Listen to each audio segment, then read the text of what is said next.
السلام علیکم دوستوں، ہم اپنی گفتگو آغاز جو ہے وہ دو ویڈیو سے کریں گے کہ جن میں یزید کو لعنت رحمت اللہ کہا گیا ہے یا لعنت اللہ کہنے سے منع کیا گیا ہے۔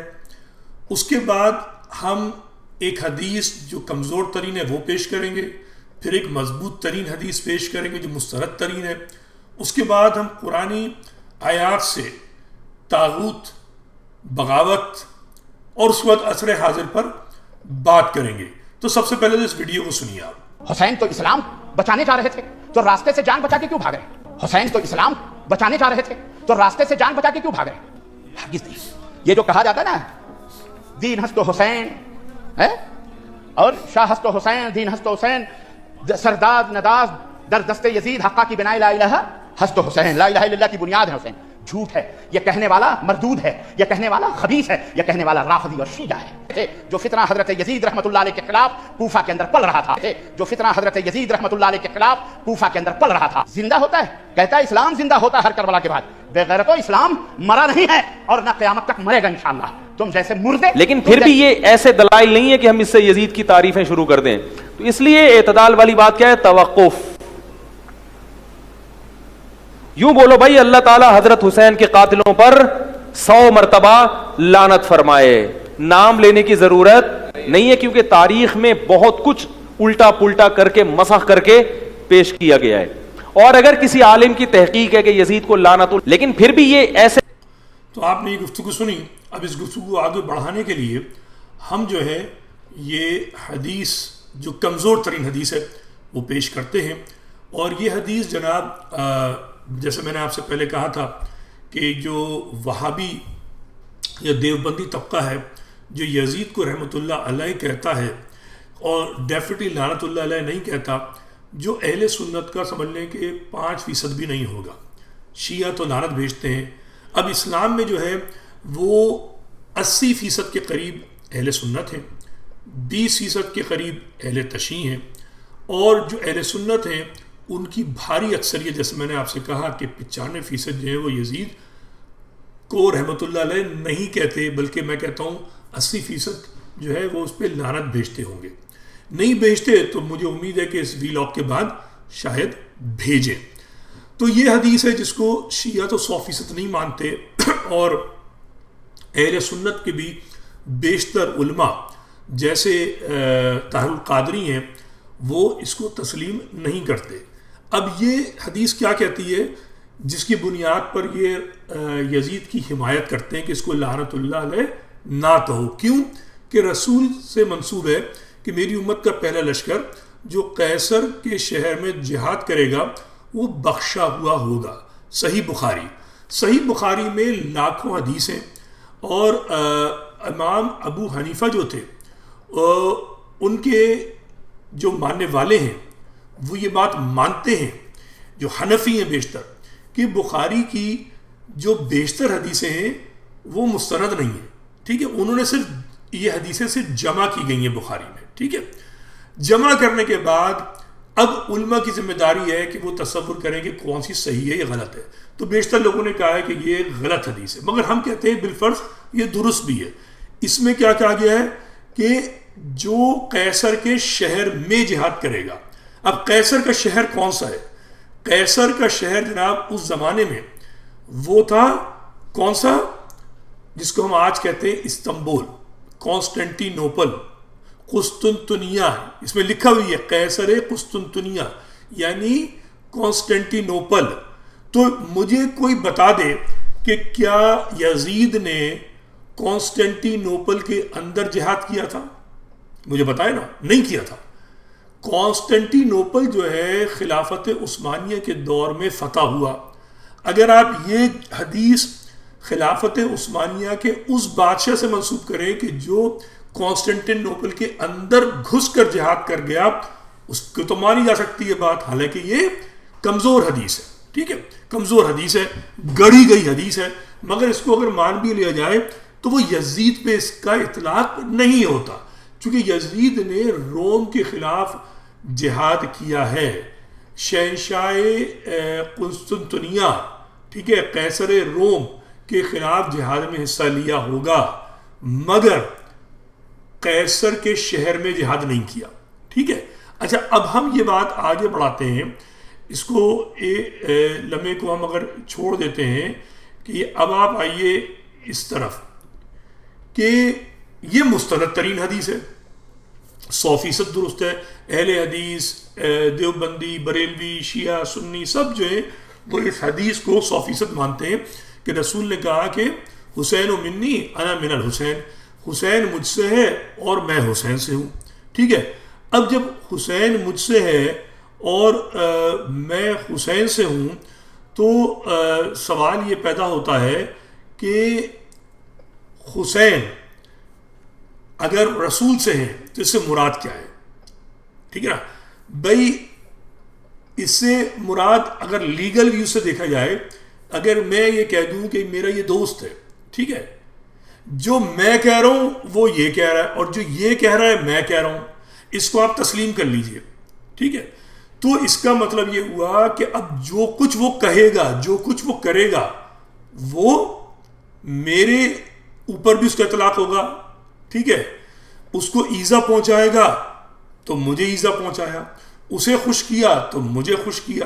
اچھا سارے جو علماء ہیں جو حدیثوں پر ایمان رکھتے ہیں, حدیثوں کی بنیاد پر فیصلے کرتے ہیں, وہ یہ کہتے ہیں کہ حدیثوں کی حیثیت وہی ہے جو قرآن کی ہے, کیونکہ بہت سارے امور ایسے ہیں کہ جو حدیثوں میں آپ کو نہیں ملتے. ٹھیک ہے. تو اگر آپ نے یہ مان لیا تو ایک طرف کمزور حدیث جو ہم نے پیش کر دی اور دوسری مضبوط ترین حدیث پیش کر دی. اب بات یہ ہے کہ جب ہم اس پہ جائیں گے کہ جناب قرآن کے تقریباً برابر ہے حدیث کا حکم, ٹھیک ہے, اگر مستند ترین ہو, تو سوال یہ پیدا ہوتا ہے کہ حسین مجھ سے ہے اور میں حسین سے ہوں. اب قرآن کیا کہہ رہا ہے یہ اب آپ تھوڑا سا پڑھ لیجئے, پھر ہم اپنے اگلے ٹاپک کی طرف آئیں گے. کہ یہ جناب قرآن میں ارشاد ہے کہ جو اللہ اور اس کے رسول کو اذیت دیتے ہیں اللہ نے ان پر دنیا اور آخرت میں لعنت کی. ٹھیک ہے. اب اللہ کو جو اذیت دے گا, جو رسول کو اذیت دے گا, وہ کیا ہے جناب, اس پہ لعنت. ٹھیک ہے نا, اس پہ لعنت کی جائے, کیونکہ اللہ کی طرف سے لعنت ہے. اللہ لعنت بھیج رہا ہے کس پر, جو اللہ اور رسول کو اذیت دیے. اب میں نے سلائیڈ نہیں بنائی ہے, لیکن جو غدیر خم کی جو حدیث ہے, جو حکم ہے, ٹھیک ہے نا, حضرت علی کے متعلق کہ جس کا میں مولا ہوں اس کا علی مولا ہے. ٹھیک ہے. حسین مجھ سے ہے, میں حسین سے ہوں. تو بات یہ ہے کہ اللہ قرآن میں لعنت بھیج رہا ہے. تو جب حسین رسول سے ہوئے تو یزید پہ لعنت دینے کی دلیل یہ مولوی کیوں نہیں دیتے؟ ٹھیک ہے. غامدی صاحب کی اب تصویر دیکھ رہے ہیں, مفتی مسعود کی بھی تصویر دیکھ رہے ہیں. ٹھیک ہے. ان کی اب ویڈیو جو ہے میں چلا چکا ہوں آپ کے سامنے کہ اس میں انہوں نے کیا ارشاد فرمایا کہ جناب یزید پہ جو ہے لعنت نہیں بھیج سکتے کیونکہ یزید جو ہے وہ اس کا پتہ نہیں ہے کہ اس نے قتل کیا یا نہیں کیا. مطلب آپ ڈاؤٹ کریٹ کر رہے ہیں اننیسری, جبکہ سچائی یہ ہے کہ جو یزید ہے اس کی خلافت کا جو آغاز ہے وہ امام حسین کی شہادت سے ہے. ٹھیک ہے نا. جبکہ یزید کا باپ, ٹھیک ہے, امیر معاویہ شام کا گورنر, ٹھیک ہے, وہ کیا کہہ کے گئے ہیں؟ وہ کہہ کے گئے ہیں کہ آپ پڑھ لیجئے گا کہ دیکھو انہوں نے ہدایت کس کس کے لیے کی ہے, عبداللہ بن زبیر, حسین بن علی اور عبداللہ بن عمر. ٹھیک ہے. زبیر اور کیا کہتے ہیں حضرت عمر کے بیٹوں کے لیے کوئی وہ نہیں ہے ان کو اعتماد, قتل کر دو اپنی خلافت کے لیے. معاویہ کا یہ وصیت نامہ ہے, مگر حسین کے لیے کہا ہے معاویہ نے بھی کہ یہ اولاد رسول ہیں, تو کوئی ایسا کام نہیں کرنا جس سے حسین کو نقصان ہو. تو معاویہ کو بھی اپنے بیٹی کی سرشت پتہ تھی اور وہ ہدایت کر کے گئے, مگر معاویہ کی بات نہیں مانی. اس کے علاوہ جناب کیا ہے کہ یزید کی اگر آپ تاریخ دیکھیے, میں نے سبھی کہا کہ وہ امام حسین کی شہادت سے آغاز ہے اس کا، 60 ہجری میں خلیفہ بنا، رجب 60 ہجری میں جو ہے بیعت طلب کی، 61 ہجری کے اندر پہلے مہینے میں امام حسین کی شہادت ہوئی ہے، اور اس کے بعد جناب 64 ہجری 4 سال میں یہ مر گیا ہے، مگر مرنے سے پہلے یزید نے 63 ہجری کے اندر یا 64 میں مدینے پہ حملہ کرایا ہے.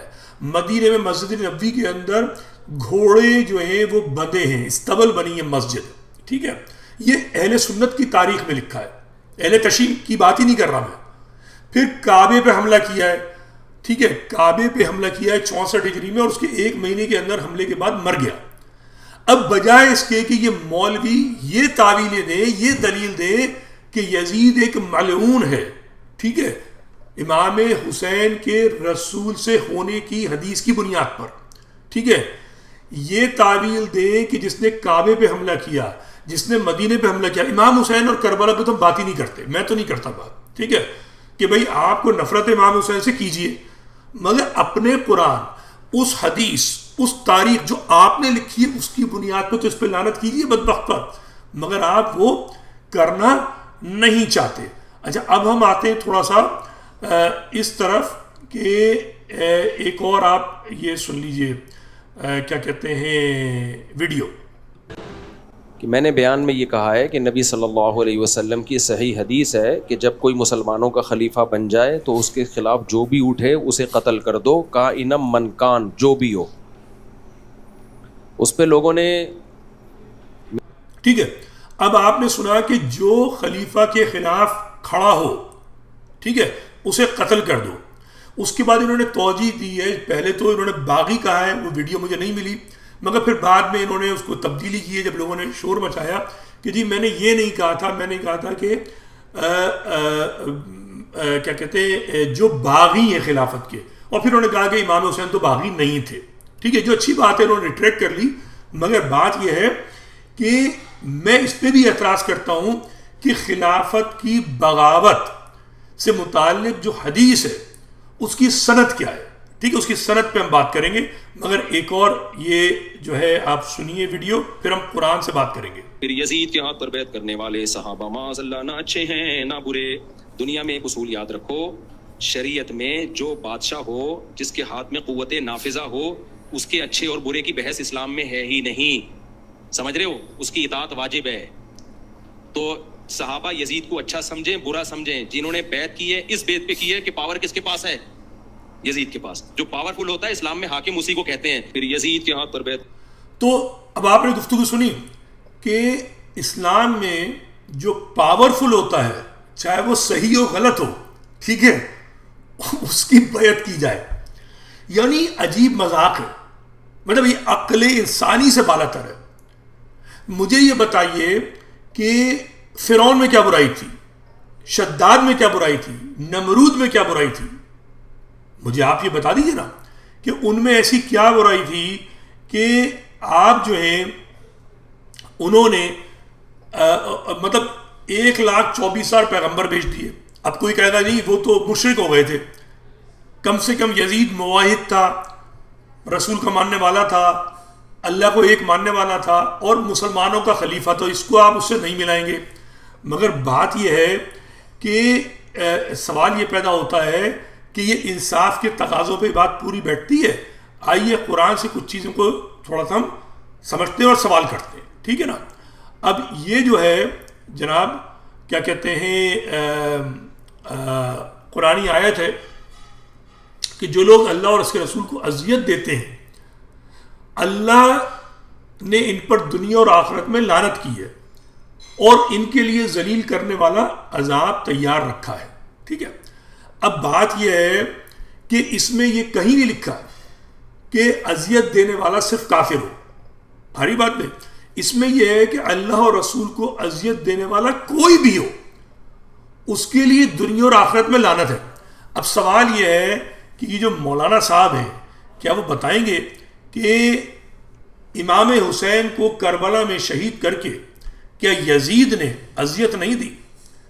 کیا مدینے پر ہزاروں صحابیات کے ساتھ ظلم کر کے، ہزاروں صحابیات کے ساتھ جو ہے جس کو کہا جائے کہ مگر حقیقت یہ کہ زنا کیا گیا، ہزاروں ناجائز بچے پیدا ہوئے ہیں واقع ہررا کے بعد، پڑھ لیجئے 63 ہجری یا 64 ہجری میں ہے یہ.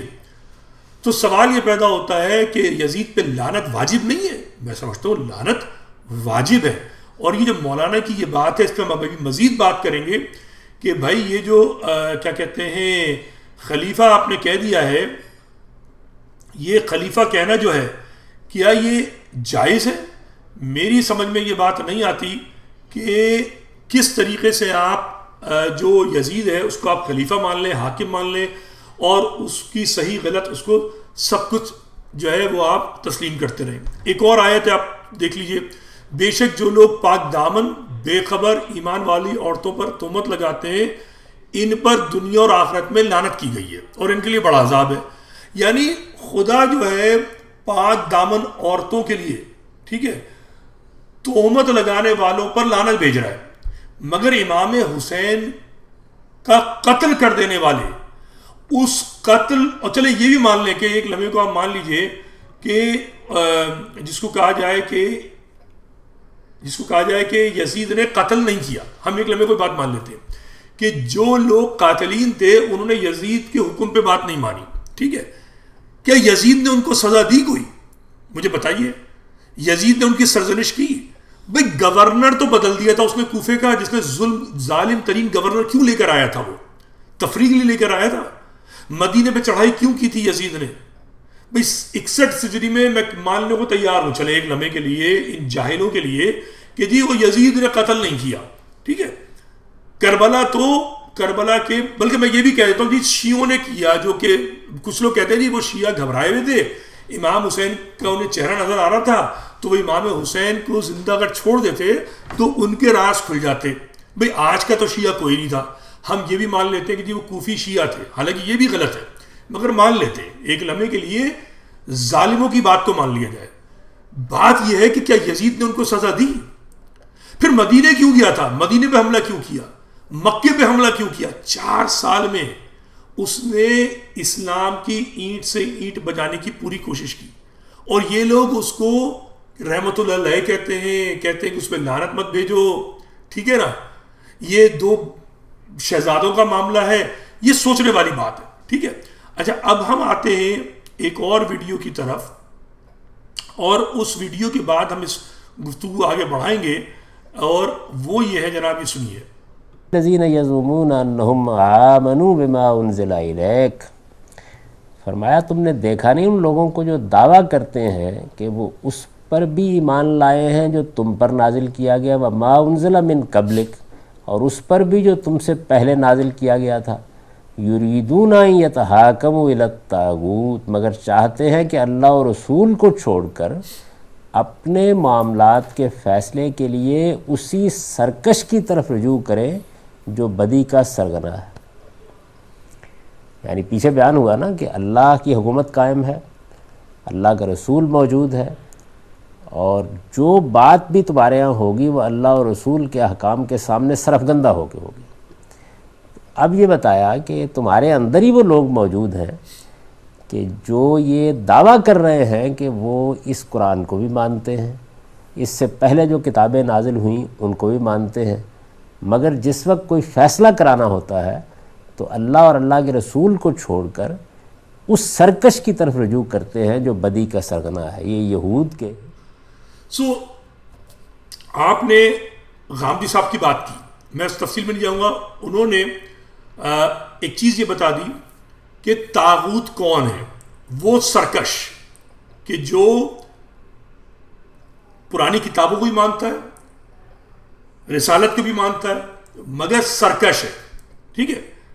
غامدی صاحب نے یہ بات جو ہے وہ کس طرف لے گئے؟ وہ لے گئے تھے جناب کہ یہودی تھے، یہ آیت جو ہے صرف یہودیوں کے لیے ہے. اب یہ ڈنڈی ماری ہے، یہودیوں میں کتنے لوگ تھے سرکش؟ مجھے بتائیے آپ، ٹھیک ہے. اور قرآن قیامت تک رہ جانے والی کتاب. جو سرکشی یزید نے کی ہے، کعبے پہ حملہ کیا، مدینے پہ حملہ کیا، آل رسول کو تہہ تیغ کر دیا، یہ سرکشی زیادہ ہے کیا یا اس یہودی کی سرکشی زیادہ ہے کہ جس نے رسول کے خلاف کوئی جملہ کہہ دیا یا مذاق اڑا دیا؟ ٹھیک ہے نا. تو یہ ڈنڈی مارنے کا طریقہ غلط ہے. اچھا ایک سیدھی سی بات رہی، یہ دو شہزادوں کی جنگ تھی، ہم بات کو آگے بڑھاتے ہیں. دو شہزادوں کی بھی اگر جنگ تھی، ٹھیک ہے، قرآن کیا کہتا ہے؟ ہم قرآن سے بات کر رہے ہیں اور مستند ترین حدیث پیش کر چکے، کمزور ترین حدیث بھی پیش کر چکے کہ اگر مسلمانوں کے دو گروہ آپس میں لڑ جائیں تو ان کے درمیان صلح کراؤ.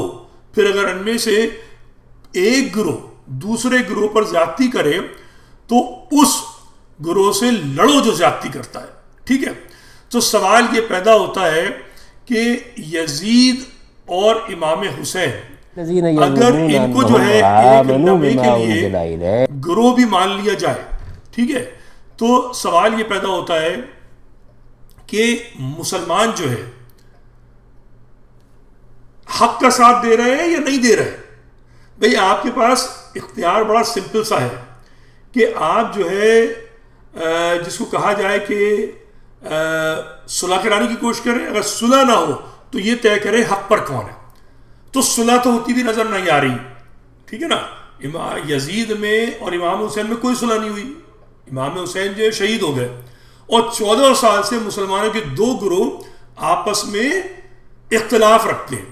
اب ان دو گروہوں میں یہ جو ہے طے کون کرے گا کہ کس کا ساتھ دیا جائے یا دونوں کا دیا جائے. دونوں کا دیں گے تو منافقت ہوگی نا. تو حق پر کون ہے یہ ثابت کرنا ہوگا کہ حق پر کون ہے. ساری بات یہ ہے. ٹھیک ہے نا. تو بھئی حق پر کون ہے یہ جو ہے آپ سمجھنے کے لیے جو ہے تھوڑا سا ہم کیا کہتے ہیں قرآن کی طرف جاتے ہیں. اور قرآن کیا کہتا ہے یہ پڑھ لیجئے. ٹھیک ہے. قرآن کیا کہہ رہا ہے؟ اے ایمان والو اللہ کی اطاعت کرو، رسول کی اطاعت کرو اور اپنے اہل اختیار کی اطاعت کرو.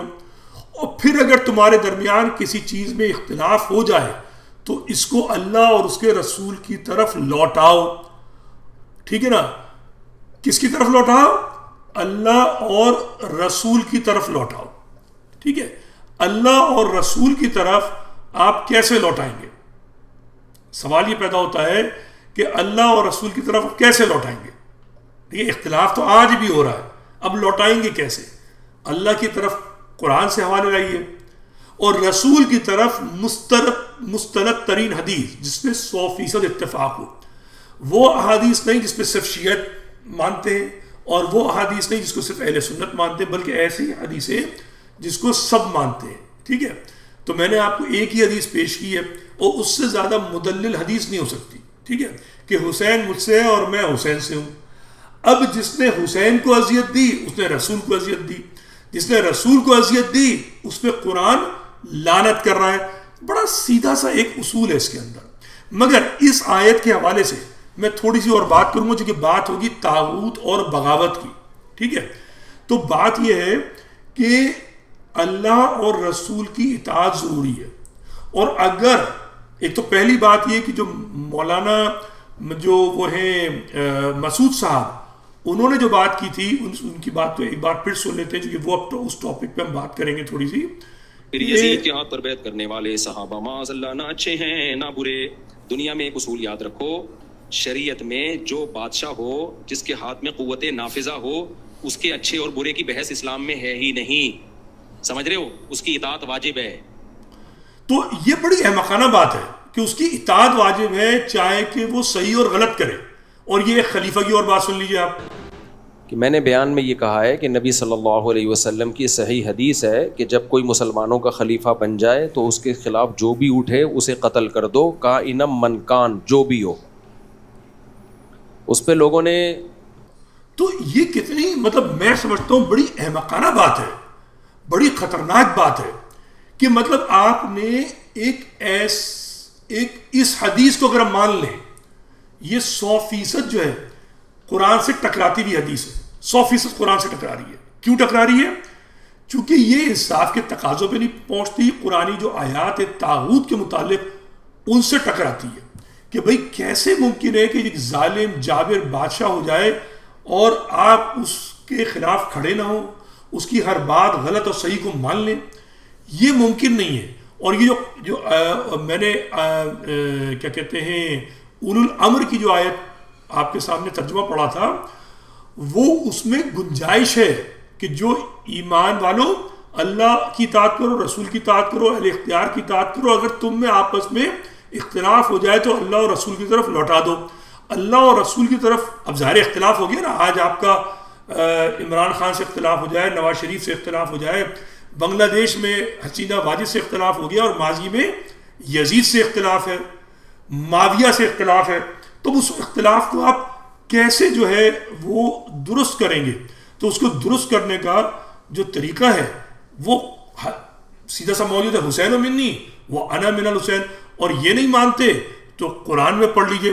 قرآن کی جو یہ کیا کہتے ہیں ایک اور آیت آپ کے سامنے موجود ہے، آیت تطہیر کہلاتی ہے کہ اور تم اپنے گھر میں قرار سے رہو اور سابقہ جاہلیت کی طرف دکھلاتی نہ پھرو، اور نماز کرو اور زکوٰۃ ادا کرو، اللہ اور اس کے رسول کی اطاعت کرو. اللہ تو چاہتا ہے کہ تم اہل بیت سے آلودگی کو دور کرے اور تم کو پوری طرح پاک کر دے.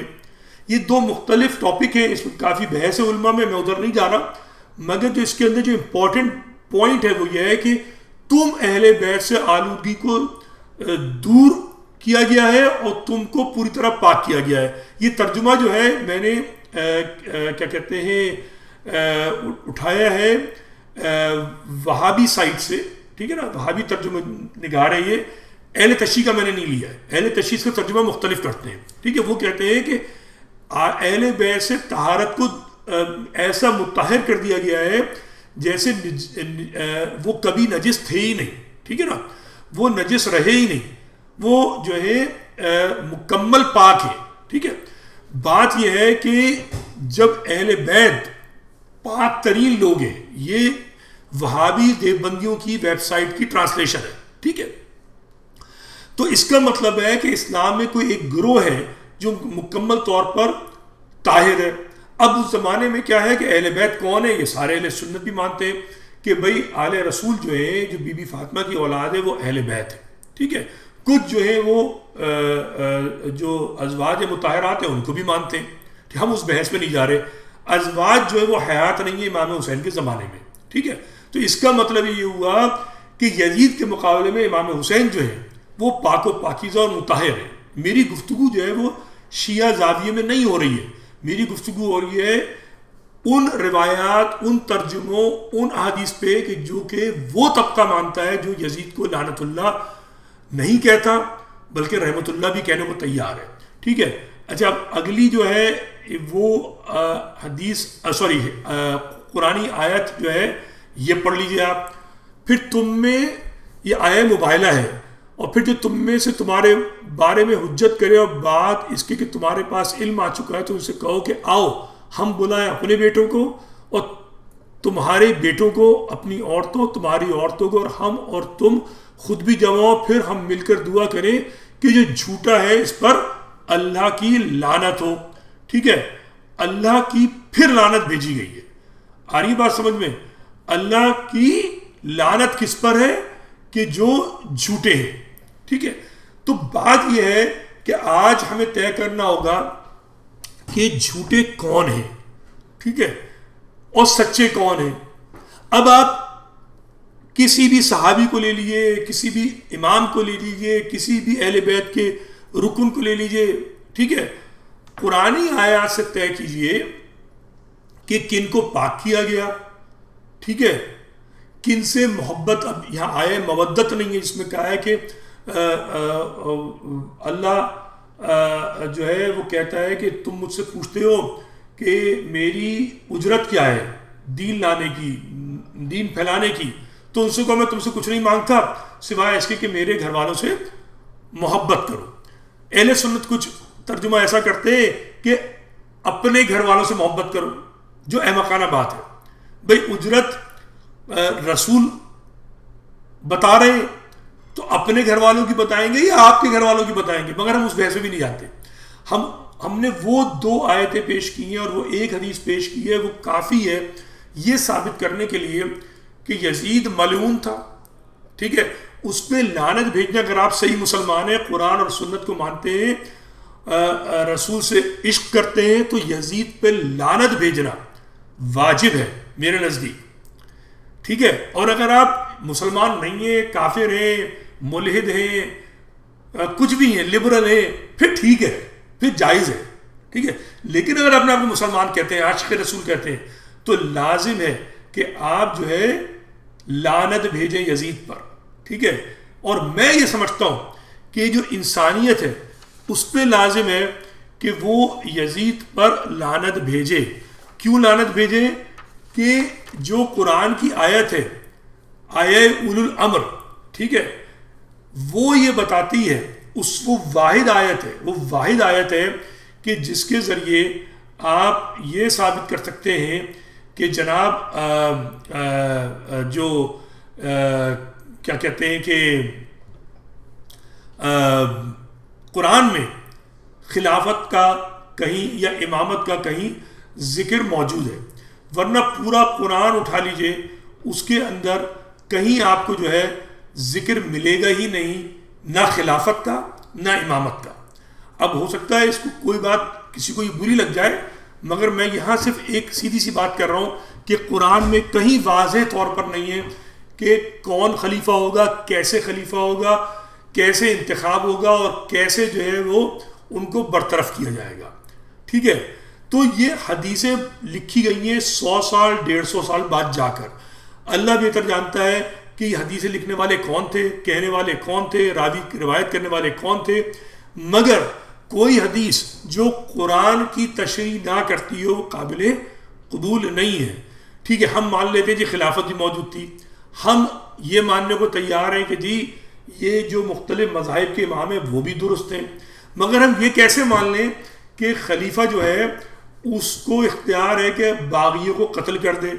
میں سمجھتا ہوں کہ امام حسین نے یزید کی بیعت نہ کر کے تا قیامت صرف مسلمان نہیں ساری انسانیت کو پیغام انقلاب دیا ہے, ہر ظالم طاغوت کے خلاف. یزید طاغوت تھا, جیسے غامدی صاحب نے کہا سرکش تھا, ظالم تھا. طاغوت کی کئی آیتیں ہیں, میں نے وہ آسان ترین آیت پیش کی جو غامدی صاحب نے ترجمہ کیا ہے, جو اس واقعے کو ڈیفائن کرتی ہے. ورنہ طاغوت کے مطلب یہ کئی مطالب نکلتے ہیں, میں سے اہم ترین جو مطلب یہ ہے کہ ایک مطلق العنان دنیا پہ خدا بن جانے والا شخص, وہ طاغوت ہے. اب اندازہ کیجئے کہ یزید کیا تھا. اس نے سارے صحابہ کرام اور جو صحابہ کی اولادیں تھیں, ٹھیک ہے نا, تابعین جن کو کہتے ہیں, ان سب کو اتنا مجبور کر دیا تھا کہ حضرت عمر کے بیٹے عبداللہ بن عمر مجبوراً انہیں بیعت کر لی.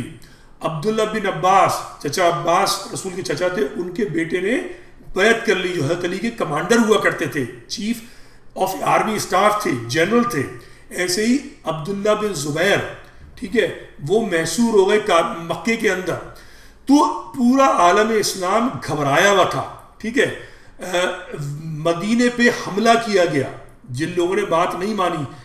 یہ شخص طاغوت تھا, اور اس جیسے دنیا میں اور بھی آئندہ لوگ طاغوت بنے ہیں, مگر امام حسین نے ایک بار کھڑے ہو کر یہ بتا دیا کہ جو قرآن میں حکم ہے کہ سرکش اور طاغوت کے خلاف بغاوت کرنی ہے. ٹھیک ہے.